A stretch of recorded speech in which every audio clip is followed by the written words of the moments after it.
شرح دیباچه گلستان سعدی شیرازی بخش نخست. بسم الله الرحمن الرحیم. منت خدای را عز و جل که طاعتش موجب قربت است و به شکر اندرش مزید نعمت. هر نفسی که فرو می رود ممد حیات است و چون برمی آید مفرح ذات. پس در هر نفسی دو نعمت موجود است و بر هر نعمتی شکری واجب. از دست و زبان که برآید کز عهده شکرش به در آید. اعملوا آل داوود شکرا و قلیل من عبادی الشکور. بنده همان به که ز تقصیر خویش عذر به درگاه خدای آورد، ورنه سزاوار خداوندیش کس نتواند که به جای آورد. در این بخش از دیباچه سعدی مثل کتاب غزلیات و بوستان به حمد و ستایش خداوند پرداخته.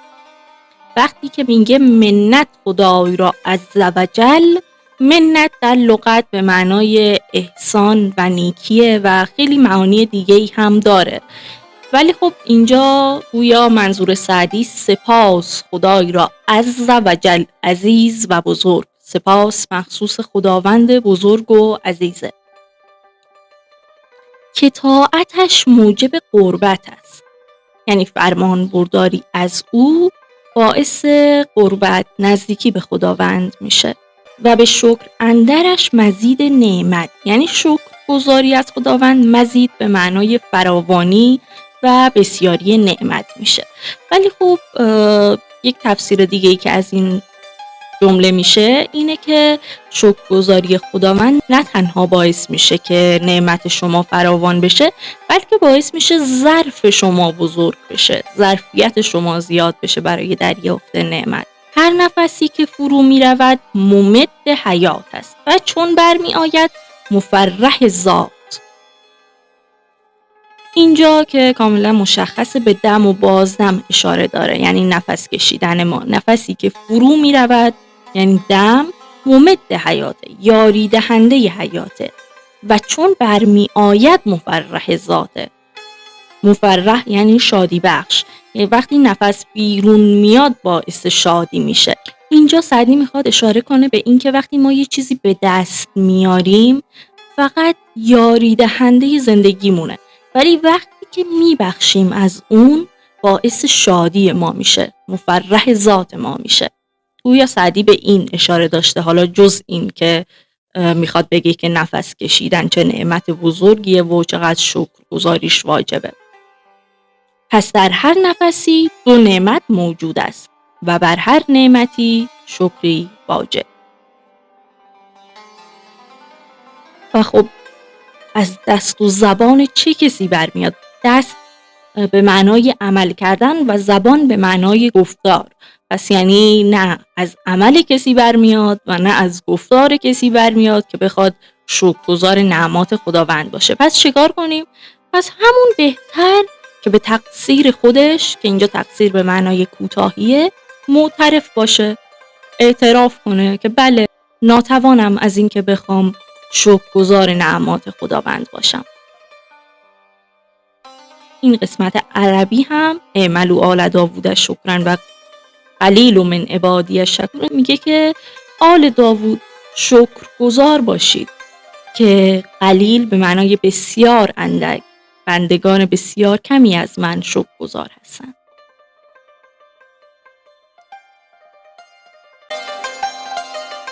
باران رحمت بی حسابش همه را رسیده و خوان نعمت بی دریغش همه جا کشیده. پرده ناموس بندگان به گناه فاحش ندارد و وظیفه روزی به خطای منکر نبرد. ای کریمی که از خزانه غیب گبر و ترسا وظیفه خورداری. دوستان را کجا کنی محروم تو که با دشمن این نظر داری.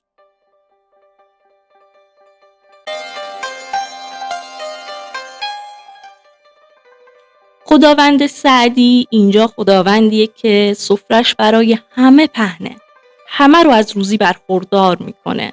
یعنی کسی رو که شایسته این دونسته که بهش جان بده، شایسته این میدونه که بهش روزی هم بده. و خوان نعمت بیدریغش، خوان به معنای سفره است، سفره نعمات بیدریغ یعنی بدون چشم داشته خداوند همه جا هست، همه جا پهنه، همه جا کشیده، برای همه بندگانشه. یه عده‌ای رو انتخاب نکرده بگه که خب شما بندگان خوب منید، نعمات واسه شما، بقیه اخن. پرده ناموس بندگان به گناه فاحش ندرد.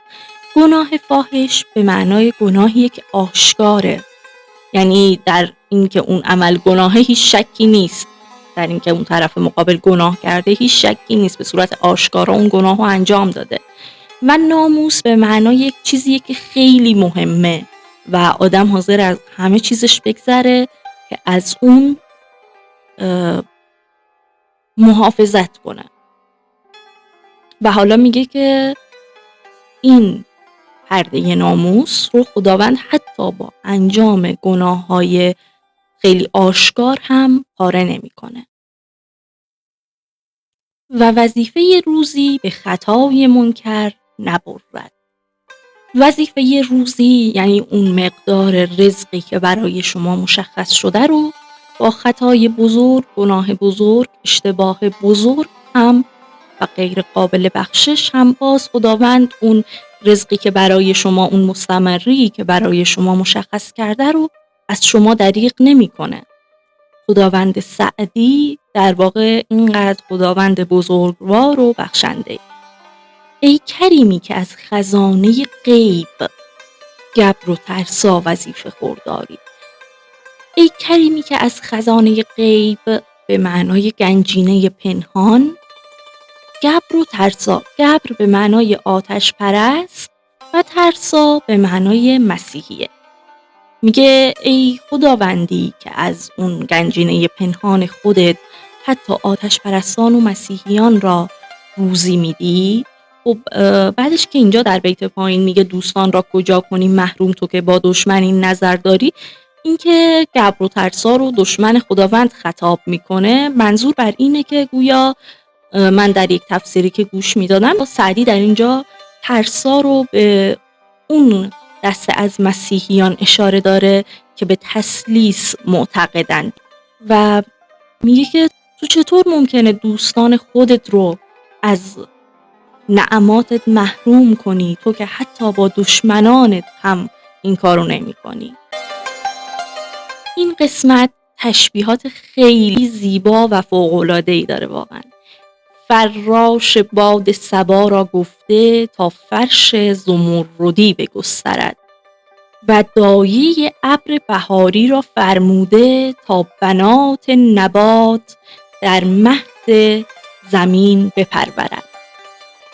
درختان را به خلعت نوروزی قبای سبز ورق در بر گرفته و اطفال شاخ را به قدوم موسم ربیع کلاه شکوفه بر سر نهاده. عصاره نالی به قدرت او شهد فایق شده و تخم خرمایی به تربیتش نخل باسق گشته. ابر و باد و مه و خورشید و فلک در کارند تا تو نانی به کف آری و به غفلت نخوری. همه از بهر تو سرگشته و فرمان بردار، شرط انصاف نباشد که تو فرمان نبری. خب این قسمت با تشبیهات بی‌نظیرش میگه که فراش باد صبا، فراش به معنای خدمتکار، پهن کننده فرش، باد صبا رو به یک فراش تشبیه کرده که باعث میشه فرش زمردی، زمرد سبز رنگه، اینجا منظور گیاهان فرش زمردی. باد صبا رو گفته تا فرش زمردی بگسترد و دایه ابر بهاری، ابر بهاری رو به یک دایه تشبیه کرده که خداوند بهش فرموده تا بنات نبات. بنات نبات به معنای گیاهان دختر گیاهان تازه روییده در مهد زمین بپرورد. مهد به معنی گهواره.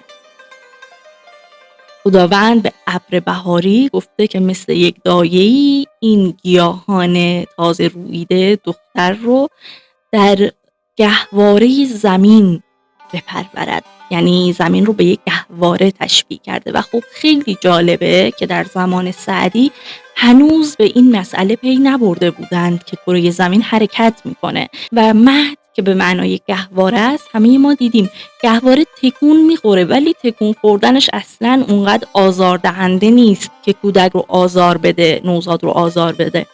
اتفاقاً برعکس خیلی باعث آرامشش میشه و کره زمین هم درست تکون میخوره، ولی تکون خوردنش هرگز ما رو آزار نمیده یا به شکلی نیست که اصلا ما متوجهش بشیم. و اینجا داره کره زمین رو به یک مهد، به یک گهواره تشبیه میکنه. خیلی جالبه. درختان را به خلعت نوروزی قبای سبز ورق در بر گرفته. خلعت یا همون خلعتی که ما امروز هم خیلی به کار میبریم به معنای هدیه است. در واقع در بعضی از رسوم ما ایرانی هم هست که قبل از عروسی برای خانواده عروس یه هدیه هایی میگیرن که بهشون معمولا برای مادر عروس این هدیه رو میگیرن که بهش میگن خلعتی. و اینجا میگه که درختان را به خلعت نوروزی قبای سبز، قبا به معنای پیراهنه، پیراهن سبز رنگ در بر گرفته. درختان را به عنوان هدیه نوروزی یک پیراهن سبز رنگ بر تنشون کرده، به معنای همون برگ‌های نو و جدید درختان در بهار. و اطفال شاخ، یعنی شاخه‌های کوچک، به قدوم موسم ربیع کلاه شکوفه بر سر نهاده. به خاطر ورود فصل بهار، اومدن فصل بهار، کلاه شکوفه بر سرشون نهاده. چقدر قشنگ گفته شکوفه در آوردن درختانو. عصاره نالی به قدرت او شهد فایق شده. در بعضی نسخه ها هم گفته عصاره تاکی که نال به معنای همون نیشکر و تاک به معنای درخت انگوره. شهد فایق یعنی یک شیره خیلی مرغوب.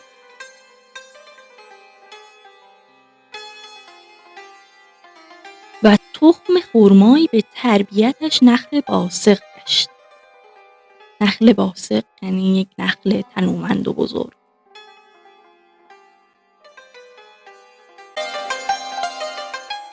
در خبر است از سرور کائنات و مفخر موجودات و رحمت عالمیان و صفوت آدمیان و تتمه دور زمان محمد مصطفی صلی الله علیه و آله و سلم، شفیع مطاع نبی کریم، قسیم جسیم نسیم وسیم. چه غم دیوار امت را که دارد چون تو پشتیبان، چه باک از موج بحر آن را که باشد نو کشتیبان. بلغ العلی به کمال، کشف الدجی به جمال، حسنت جمیع خصال، صلوا علیه و آله. خب در اینجا هم مثل بوستان اول حمد و ستایش خداوند رو داشتیم و حالا پیامبر میگه که در خبر است.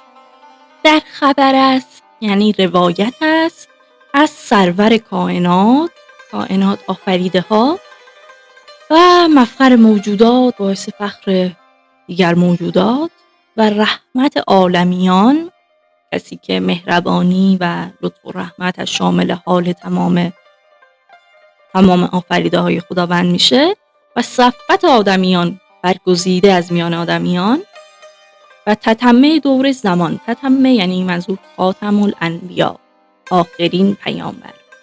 اینجا هم که اسم پیامبر رو آورده و بهش درود فرستاده به خودش و خاندانش و میگه شفیع مطاع نبی کریم. شفیع یعنی شفاعت کننده، مطاع یعنی فرمان روا، قسیم جسیم نسیم وسیم. قسیم به معنای صاحب جمال، جسیم به معنای خوشندام، نسیم به معنای خوشبو و سیم به معنای دارای نشان پیامبری. چه غم دیوار امت را که دارد چون تو پشتیبان. اینجا خیلی جالبه که خود امت رو هم به یک دیوار تشبیه کرده، یعنی برای خود امت هم کلمه دیوار رو به کار برده و دیوار خودش در واقع یه نوع پشتیبانه، محلیه برای تکیه دادن و حالا پیامبر رو پشتیبان این محل تکیهگاه معنی کرده.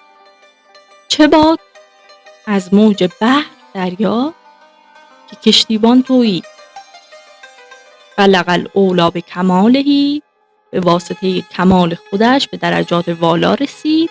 کشفت دجا به جمالهی، با جمال خودش تاریکی ها رو برطرف کرد، کنار زد.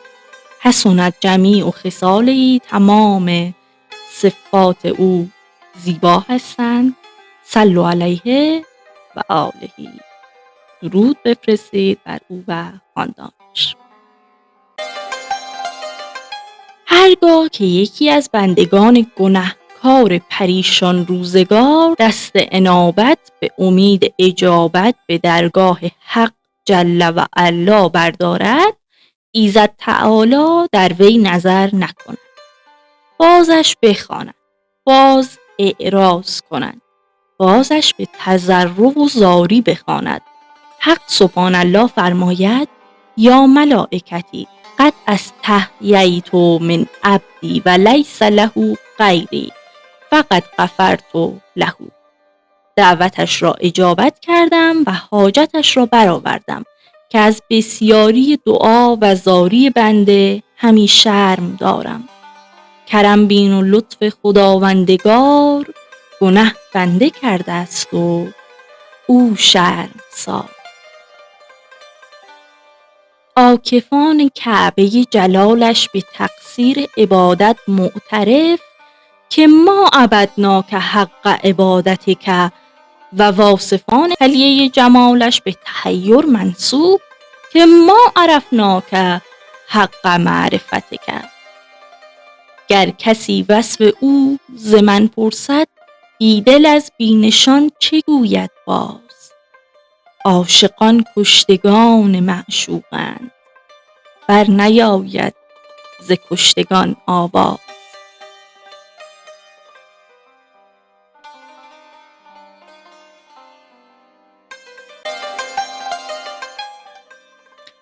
خب اینجا میگه که هرگاه یکی از بندگان خداوند که گناهی مرتکب شده و پشیمانه، دست میاره به درگاه خداوند که منو ببخش، خداوند از او اعراض میکنه، روی گردانی میکنه و بنده باز با گریه و زاری درخواست میکنه و خداوند میگه که دعوتش رو اجابت کردم، یعنی توبهش رو پذیرفتم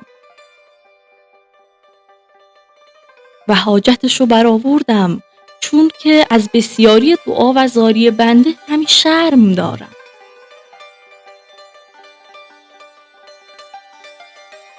خب اینجا که کاملا واضحه، عاکفان کعبه جلالش به تقصیر عبادت معترف.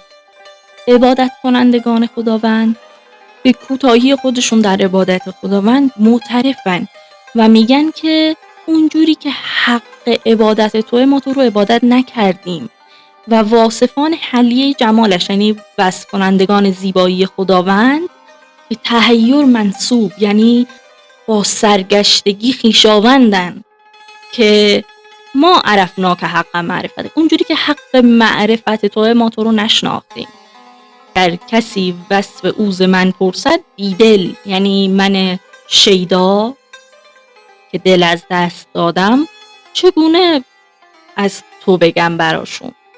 عاشقان کشتگان معشوقند، بر نیاید ز کشتگان آواز. و در ادامه که میخونیم حالا متوجه میشین، میگه که کسی که واقعا شیدای خداونده نمیتونه چیزی بگه. اونایی که میگن که بیایید تا ما از خداوند براتون بگیم، اتفاقا هیچی نمیدونن. یکی از صاحب دلان سر به جیب مراقبت فرو برده بود و در بحر مکاشفت مستغرق شده. حالی که از این معامله باز آمد، یکی از دوستان گفت: از این بوستان که بودی ما را چه تحفه کرامت کردی؟ گفت: به خاطر داشتم که چون به درخت گل رسم دامنی پر کنم هدیه اصحاب را.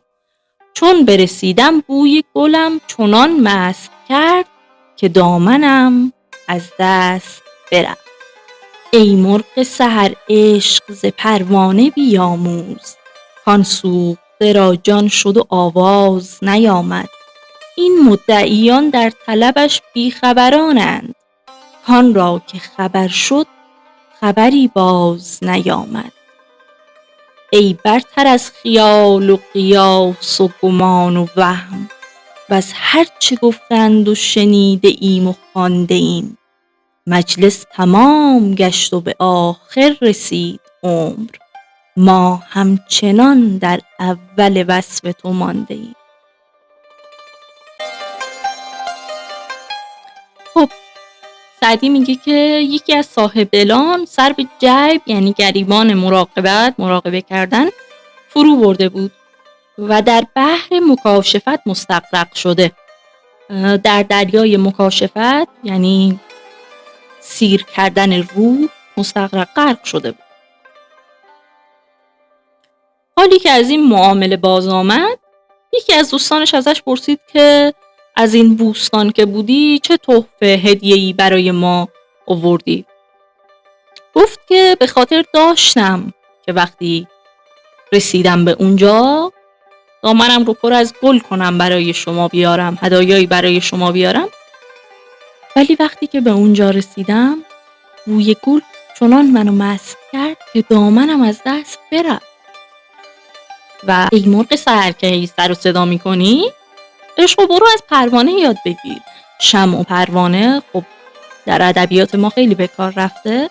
میگه که میسوزه این پروانه در عشقشم ولی هیچ صدایی ازش در نمیاد. این کسایی که ادعا میکنن در شناخت خداوند بیخبرانند، آن را که خبر شد خبری باز نیامد.